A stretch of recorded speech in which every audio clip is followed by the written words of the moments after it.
Hi friends, my name is Vishal. I'm a professional senior DevOps engineer and I welcome you to my YouTube channel Coding with Vishal. Friends, the agenda of all the videos that I'm going to upload in this YouTube channel is to give you an opportunity to get yourself a job in software engineering within 3 months. All you have to do is stay with me in all the videos that I'm going to upload further. So friends, first of all, let's get an understanding of a couple of concepts like coding, programming and software.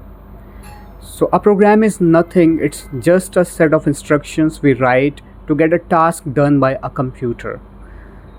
You can call it a program also. A software is a group of programs. So when we talk about software, we are talking on a much bigger scale. So before moving on, let me provide you with an understanding of all the technologies that we are going to learn in all the videos that I'm going to upload. So first of all, we are going to learn a programming language. I have chosen PHP as a programming language for you guys. The reason is it's a very strong and it's a very simple language. You'll be amazed to know that more than 50% of the internet comprises of PHP. Most of the websites out there, they are using PHP or one of its frameworks. What is a framework? We'll come back to that later. So the first technology we are going to learn is PHP, the programming language. Secondly, we are going to learn HTML and CSS. HTML and CSS is used to design a web page in a website. A website comprises of many web pages. So in order to design a web page, put text, put images, all those designing stuff, we use HTML and CSS. The third technology that we are going to use is JavaScript. JavaScript is used to interact with a web page.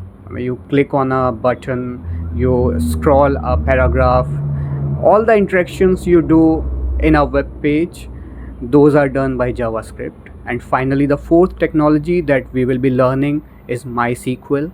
MySQL is a relational database management software. We call it RDBMS. Please don't get confused or by its name. It sounds complicated, but trust me, it's a very simple technology and it's a very strong technology. You will be surprised to know the power it has. All the data a website uses or stores is stored somewhere in MySQL. So friends, these are the four technologies that we'll be learning in all the videos: PHP, HTML, CSS, JavaScript and MySQL. Stay with me in all the videos. Now what I'm going to do is I'm going to write a short PHP program right away. I'm not going to go much into theory because our target is 3 months, right? So I'll be straight away writing a program in PHP and I will explain everything which is line by line. So everything which is related with that program we will be learning simultaneously.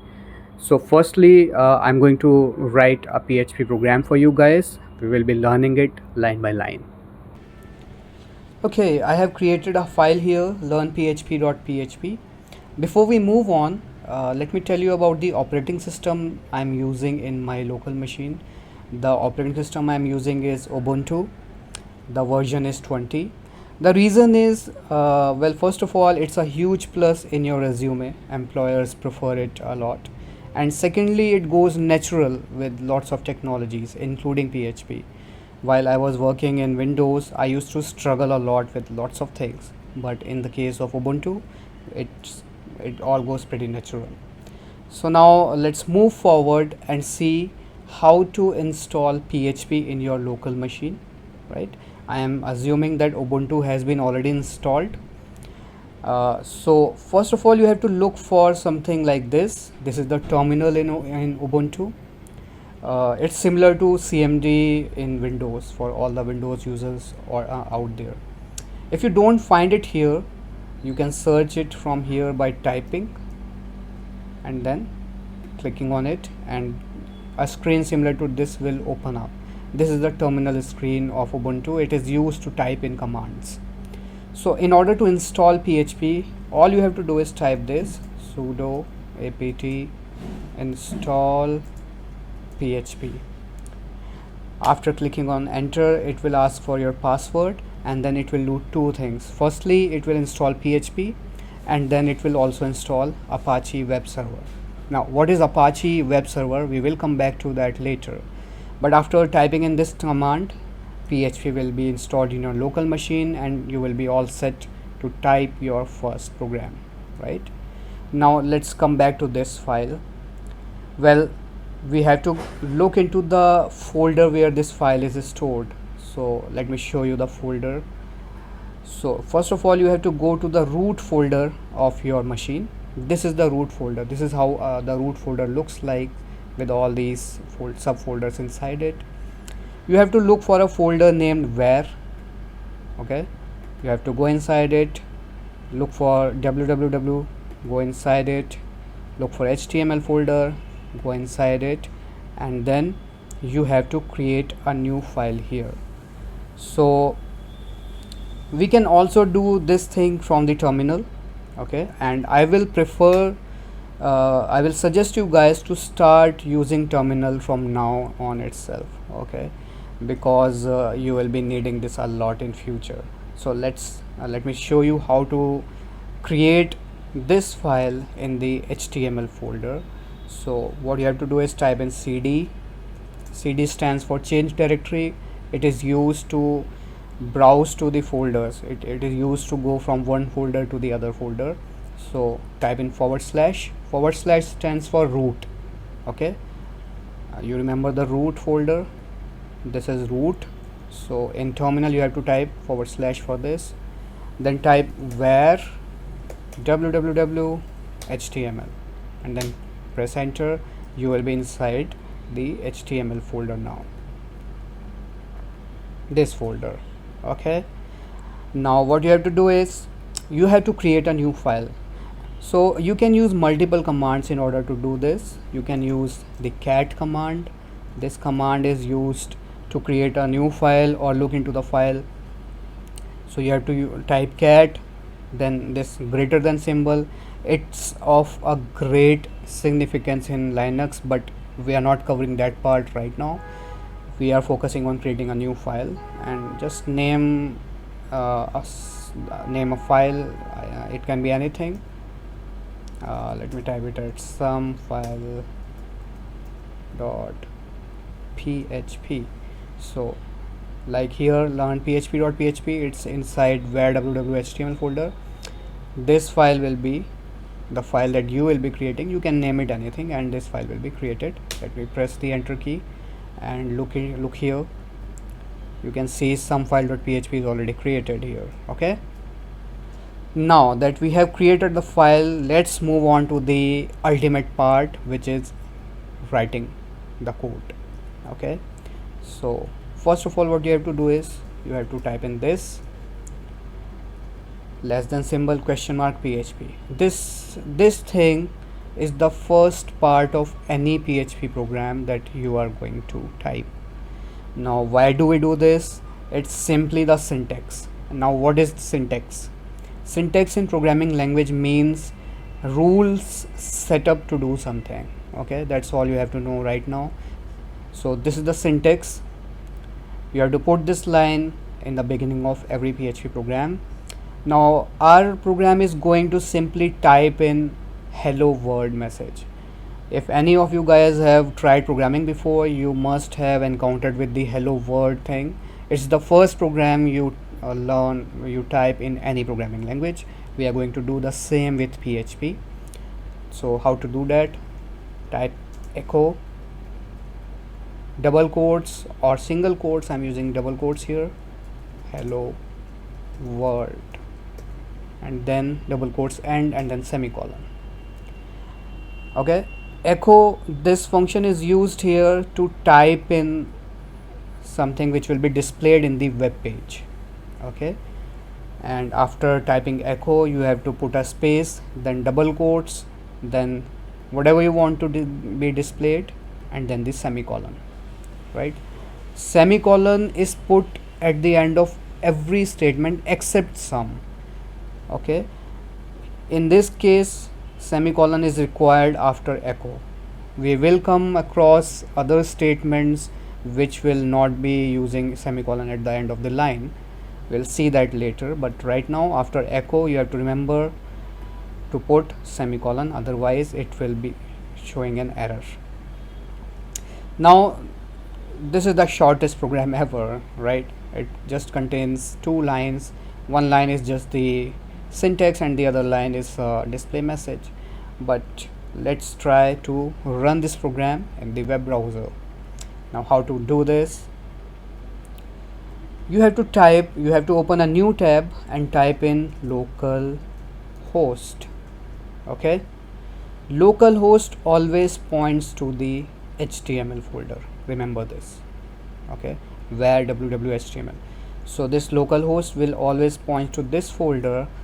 So after localhost, put / and then type the name of the file that you have just created. In our case it's learnphp.php. press enter and voila, you see hello world here. That's exactly what we wanted to do, display a message. You can type in anything here. My name is something, save the file, refresh it, and it will be displayed here. So this is going to be your first web page ever.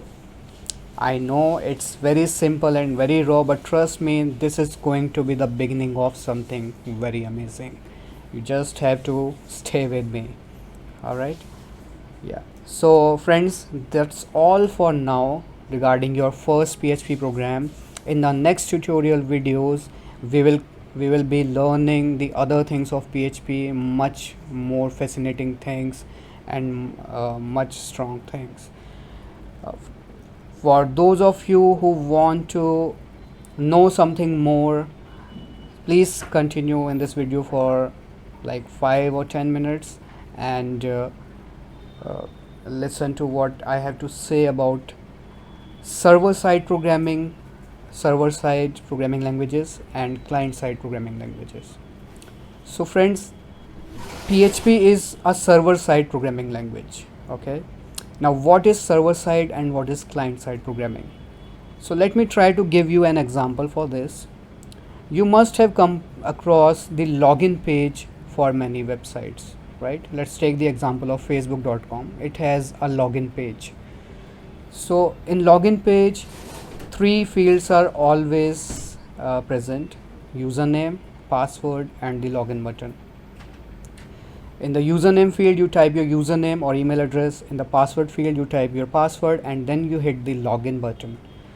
Now after clicking on the login button, what happens? The credentials are passed to a server and then processed there. The server uses a programming language similar to this PHP, similar to PHP or Java, Node.js. There can be any programming language in the server. That programming language processes the data which is sent by the server and then hits the response back. So in the example I just provided you, for in the case of login, it will process the username and password of the user. It will check if it is correct or not and then return the response back. So this is the purpose of server-side programming language. It serves in the backend side. Now what is client-side programming language? Client-side programming, the examples are JavaScript, which we have included in our tutorial. So everything you do on the web page itself is handled by some client-side programming language. For example, JavaScript or the frameworks of it like React.js, AngularJS, lots of other frameworks. So everything which is handled inside web page, it is handled by client-side programming language, and whatever is happening on the behind the curtains in the backend side, it is handled by a server-side programming language. We are focusing on PHP right now, which is a server-side programming language. So that's all for now, friends. If you have any queries or any doubts, please drop your comments in the comment section and I will reply to your comments. If you want the tutorial for the setup of the environment, like how to install Ubuntu or how to install PHP in a detailed way, I can also make a tutorial for that.